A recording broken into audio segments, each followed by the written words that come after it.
Hello बच्चों, कैसे हैं आप सब लोग।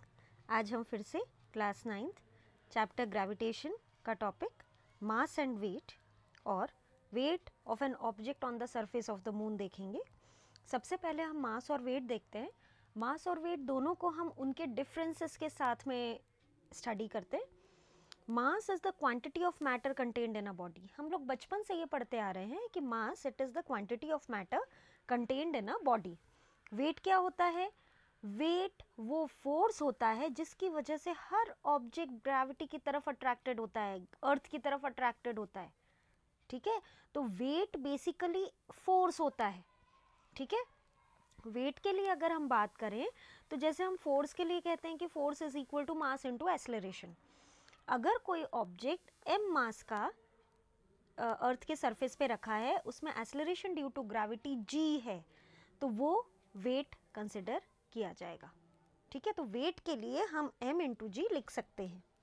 ओके, अब मास की वैल्यू कांस्टेंट होती है, वो प्लेस के साथ में चेंज नहीं होती है।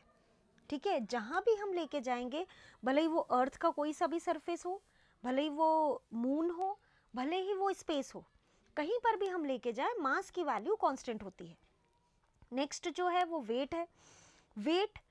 वेट अर्थ के सरफेस पे भी वेट की वैल्यू चेंज होती रहती है, और स्पेस में क्योंकि जी ज़ीरो हो जाता है, जी ज़ीरो हो जाएगा तो वेट भी ज़ीरो हो जाएगा। ठीक है, जी की वैल्यू पोल्स पे और इक्वेटर पे अलग अलग होती है, उसकी वजह से हमारा वेट भी पोल्स पे और इक्वेटर पे अलग अलग होता है। ओके, अब वेट जो है वो बेसिकली फोर्स है, और फोर्स एक वेक्टर क्वांटिटी है, इसलिए वेट भी वेक्टर क्वांटिटी है।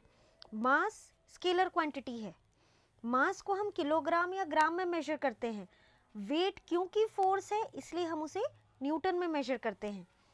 वेट ज़ीरो हो जाता है स्पेस में। ओके, वेट जहाँ पे ग्रेविटी ज़ीरो वहाँ पे वेट ज़ीरो, लेकिन मास कभी भी ज़ीरो नहीं होता है। ओके, और अगर हमें मास को मेजर करना हो तो फिजिकल बैलेंस यूज़ करेंगे या इलेक्ट्रॉनिक बैलेंस यूज़ करेंगे। ये इलेक्ट्रॉनिक बैलेंस जो आप सब्जी वालों के पास में या जो किराना शॉप है वहाँ पे देखते हैं, वो इलेक्ट्रॉनिक बैलेंस होता है।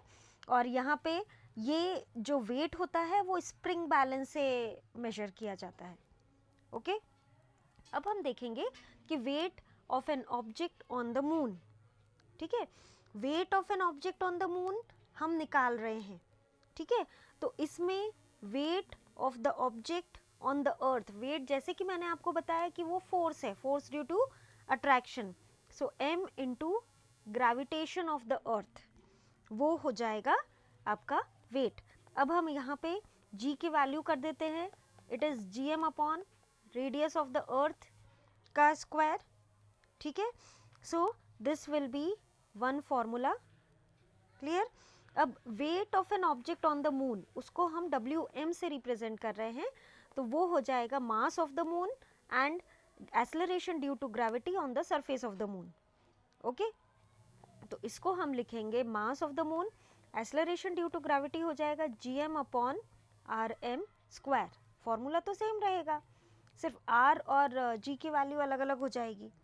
ओके, अब हम नेक्स्ट स्टेप में इन दोनों का रेशियो लेंगे। So weight of the object on the moon upon weight of the object on the earth. So here this is equation 2, this is equation 1, we are doing actually 2 divided by 1। ठीक है, तो here weight of the moon Gm upon ये m जो है यहाँ पे मास of the moon हो जाएगा, ये मास ऑफ द अर्थ हो जाएगा, तो Gmm upon Rm square upon m Gme upon Re square. mm cancel हो गया, G कैंसिल हो गया। अब यहाँ पे हमारे पास में क्या बचा? मास of the moon, radius of the earth का स्क्वायर, और मास of the earth, radius of the moon का स्क्वायर। ठीक है, अब मास ऑफ द अर्थ हमें पता है, मास ऑफ द मून पता है, radius of the earth, radius of the moon पता है।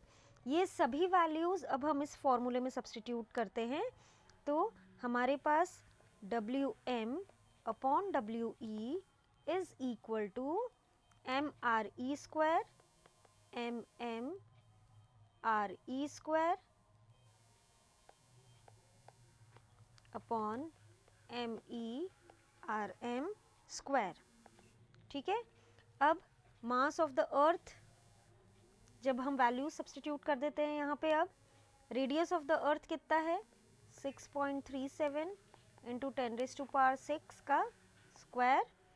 मास ऑफ द मून कितना है 7.36 into 10⁻22 upon mass of the अर्थ हो जाएगा 6 इंटू 10⁻24 और रेडियस ऑफ द मून हो जाएगा 1.74 इंटू 10⁻6 का स्क्वायर। ओके, अब ये तो बड़ा कैलकुलेशन हो गया।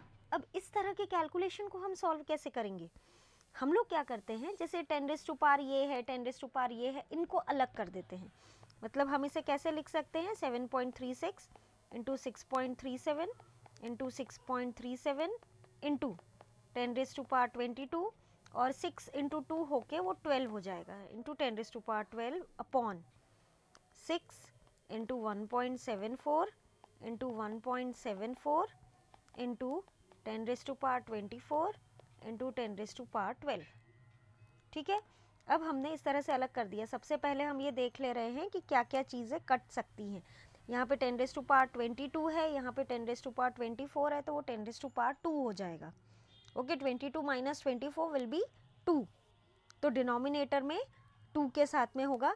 यहाँ पे अब आप ये 7.36, ये डेसिमल का डिवीजन मल्टीप्लिकेशन आप बहुत अच्छे से जानते हैं, तो आप ये मल्टीप्लाई करेंगे तो आपको ये जो वैल्यू मिलेगी इट विल बी 0.165।